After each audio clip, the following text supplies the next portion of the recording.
Hi, you're probably watching this video because you've been thinking about moving abroad and you just don't know where to start because you have so many questions. And the top three usually are: what type of visa do I need? How do I find accommodation? How can I find a job? Well, in this video, I'm going to be answering those questions for you. And at the end, I'm also going to be motivating you to actually take that leap of faith so that you do move abroad.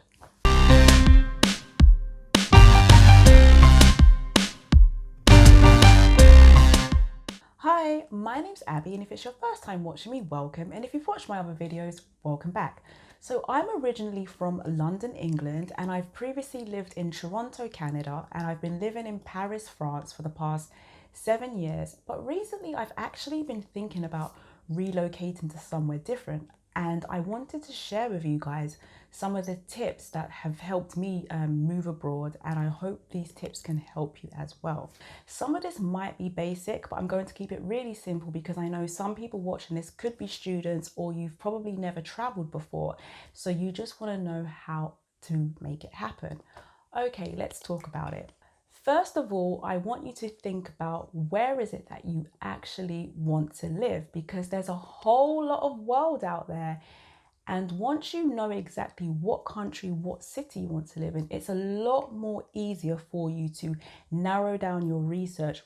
Once you know where you want to go in the world, the next thing you have to decide is, what is it that I actually want to do? Because once you know what you want to do, that will determine what type of visa you need to apply for. So if you want to be a student, you'll need to research student visas. If you want to be an entrepreneur, you need to research entrepreneur visas. If you want to be a writer or an artist, a musician, something like that, then you're going to need to research talent visas. If you just want to work, it depends on what country you're from and what links your country has. So for example, if you're from the UK or you're from somewhere in Europe, you obviously have the European Union. So all you need is your passport. As long as your country's in the European Union, then you're free to move wherever you want to go. Or I was able to go to Toronto, Canada, because I was able to get the working holiday visa, which allows me to stay up to 2 years. And from there, I can network. I will talk about networking in a second. There's also the good old fashioned job sponsoring. Again, that comes down to networking. Or there is the au pair visa, also seasonal visas. Certain countries require people to work during certain seasons, and again, it's just a way into the country. From there, you can network. Now, when it comes to networking, there are so many different ways to do it, and I'm going to try my best to cover them all. If you're one of the lucky ones that has offices abroad, it's worth reaching out to the country that you would like to relocate to. Reach out to their HR, just send an inquiry, say, this is the position, I work for the same company.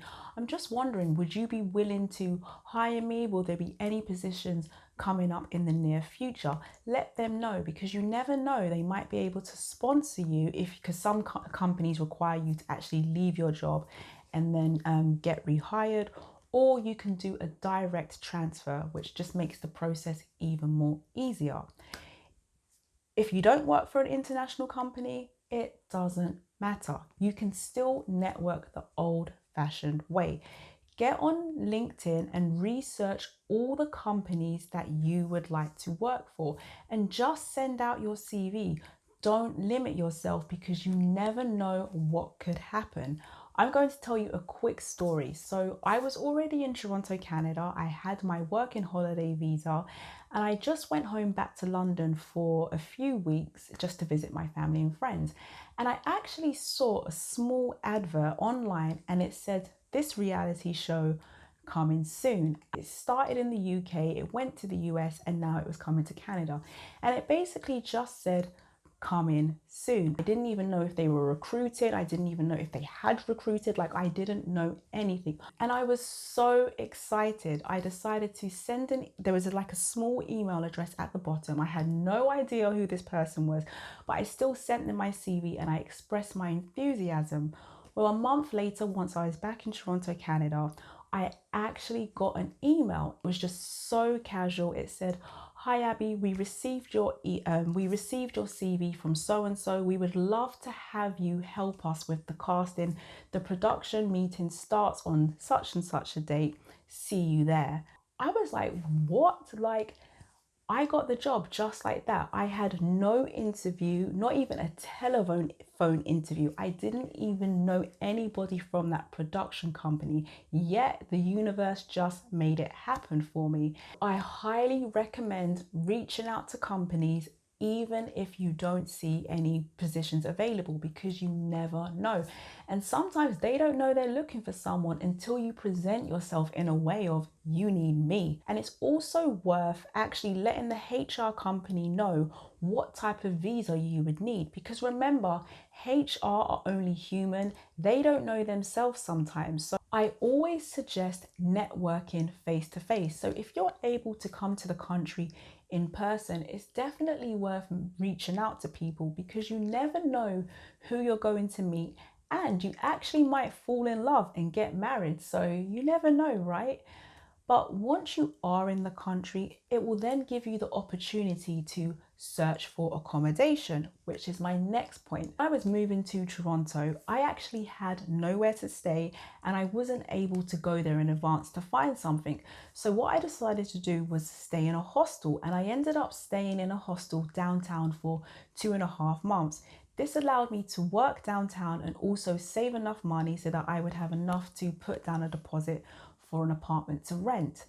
And that's what I want to say to you guys. Even if you are abroad, I really don't suggest signing any leases for longer than 6 months without actually seeing it in person. So you might want to do Airbnb for like 3 months, or find a rental agency that does short-term rentals. The next thing I want you to start doing is going through all your things and start decluttering. That's right.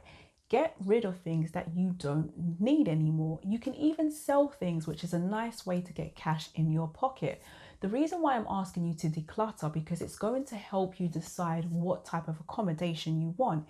If you decide that you're going to take all of your furniture with you, then you obviously need to rent an apartment or a house that's unfurnished. If you're going to just move with your suitcases, then you're probably going to want to take something that's furnished or even unfurnished, and you might decide to buy things once you get there.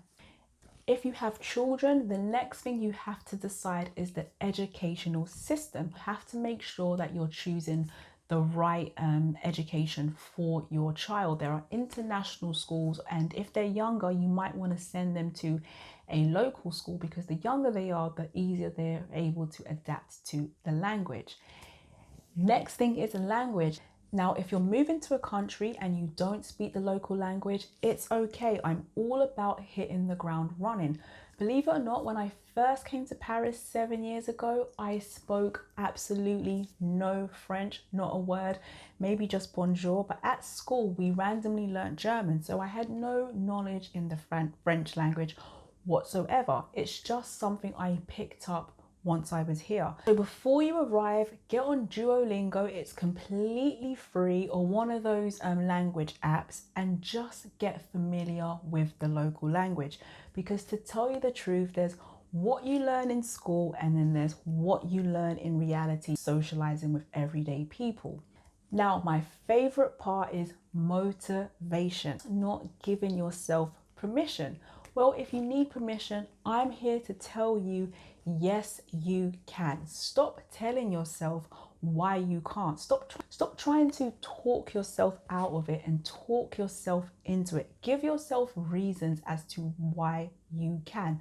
Nothing is impossible. It just depends on how badly you want it.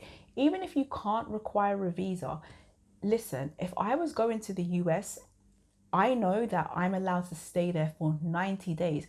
Best believe I'm going to maximize that 90 days to the fullest. I'm going to go ahead and I'm going to network, even fall in love and get married if I have to.